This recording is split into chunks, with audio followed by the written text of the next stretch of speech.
السلام علیکم ورحمۃ اللہ وبرکاتہ۔ بسم اللہ الرحمن الرحیم۔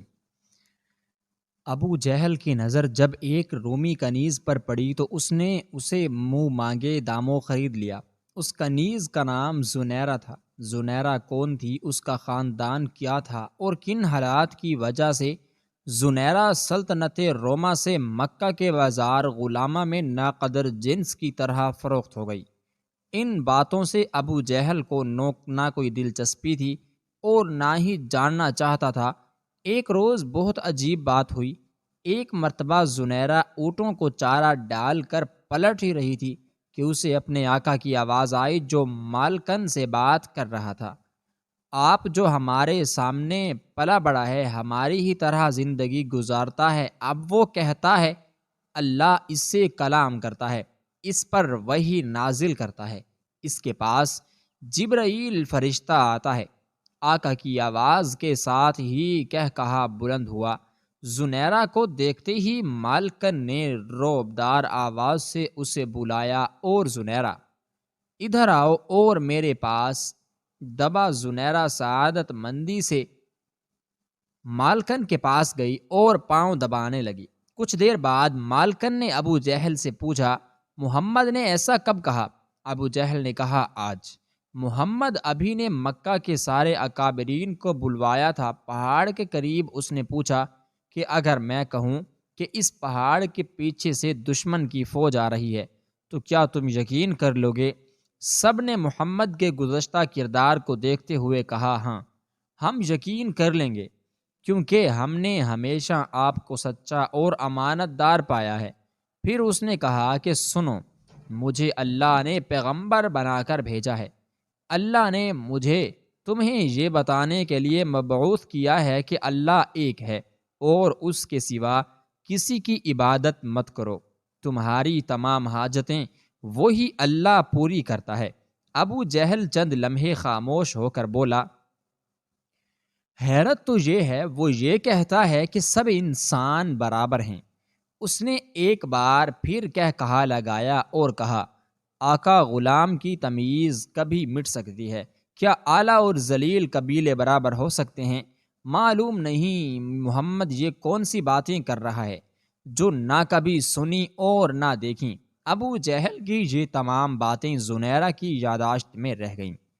خاندان قریش سے تعلق ہونے کی وجہ سے محمد ایام کے تعلقات قبیلہ بنو مخزوم سے بھی تھے، اور بہت سے لوگوں کی طرح زنیرہ بھی حضرت محمد کے لیے دل میں احترام کی جذبات رکھتی تھی۔ پھر یہ عمر بن ہشام کا معمول بن گیا کہ اکثر گھر میں عمر اور اس کی بیوی حضرت محمد یتیم کے بارے میں زنیرہ سے بھی بھری گفتگو کرتے۔ ابو جہل حضرت محمد کے خلاف جتنا زہر اگلتا اتنا ہی زنیرہ کے دل میں حضرت محمد کا احترام بڑھتا چلا جاتا۔ پھر ایک عجیب واقعہ ہوا۔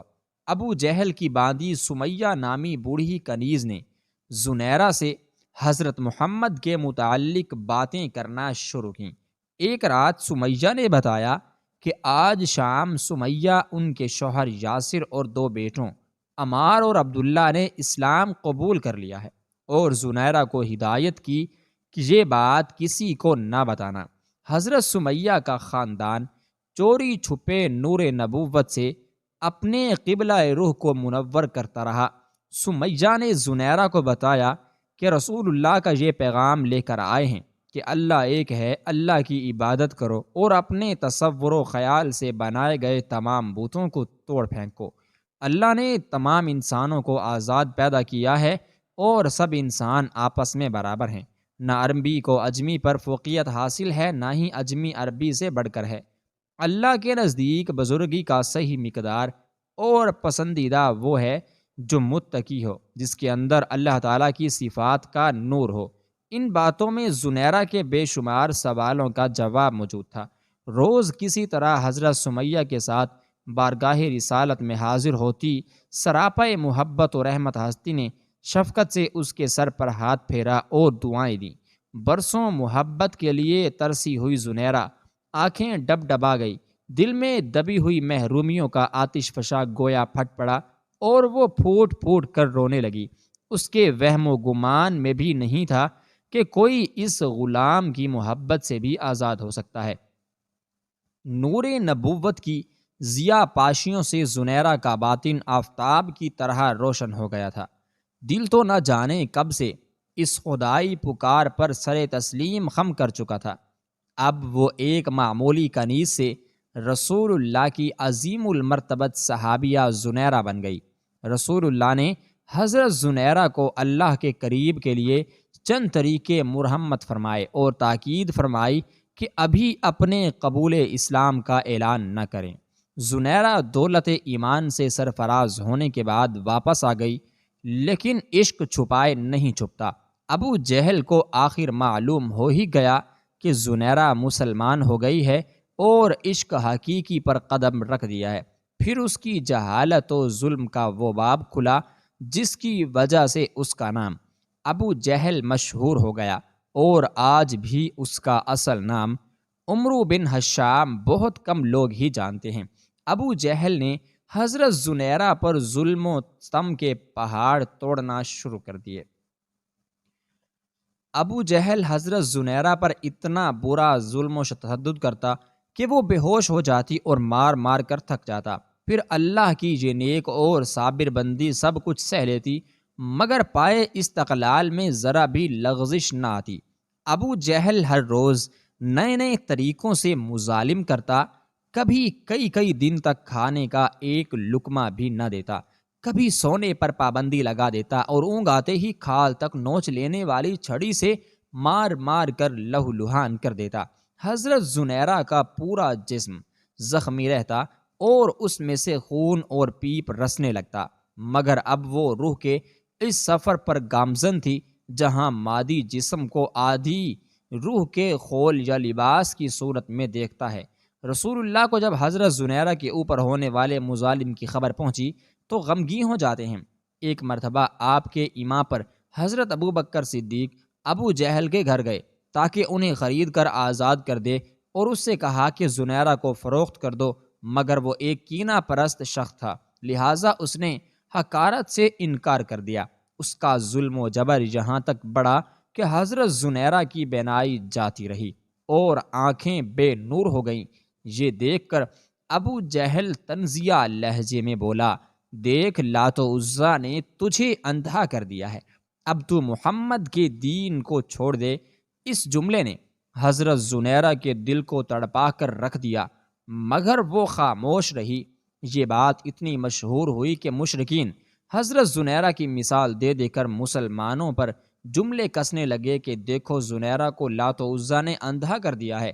ایک روز چند مشرکین نے یہ بات حضرت زنیرہ کے سامنے کہی تو حضرت زنیرہ نے تڑپ کر کہا، خدا کی قسم، لات و عزیٰ لکڑی و پتھر کے بت ہیں، وہ کیا جانے کہ کون انہیں پوج رہا ہے اور کون نہیں پوجتا۔ اگر میری بینائی زائل ہو گئی ہے تو یہ مصیبت میرے لیے اللہ کا ایک امتحان ہے، اگر وہ چاہے تو میری یہ بینائی واپس بھی دے سکتا ہے۔ حضرت زنیرہ کی بات سن کر سارے مشرکین نے طنزیہ کہا لگایا اور زیادہ مضحکہ خیز انداز میں حضرت زنیرہ کی یہ بات سب کو ہنس ہنس کر بتانے لگے۔ پورے دن حضرت زنیرہ کی اس بات کا تذکرہ کر کے شرک کے پیروکار کہے لگاتے رہے اور مذاق اڑاتے رہے اور مسلمانوں کے جذبات مجروح کرتے رہے۔ اگلے روز حضرت زنیرہ سو کر بیدار ہوئی تو ان کی بے نور آنکھوں میں روشنی آ چکی تھی۔ اب ان کی بینائی پہلے سے کہیں زیادہ تیز تھی۔ حضرت زنیرہ کی بینائی کے واپس لوٹنے کی خبر مکہ میں جنگل کی آگ کی طرح پھیل گئی۔ کل تک جو لوگ حضرت زنیرہ کی بات کا مزہ لے لے کر مضحکہ اور تمسخر اڑا رہے تھے، انہیں سانپ سونگھ گیا تھا۔ خصوصاً ابو جہل تو شرم کے مارے گھر سے ہی نہ نکلا۔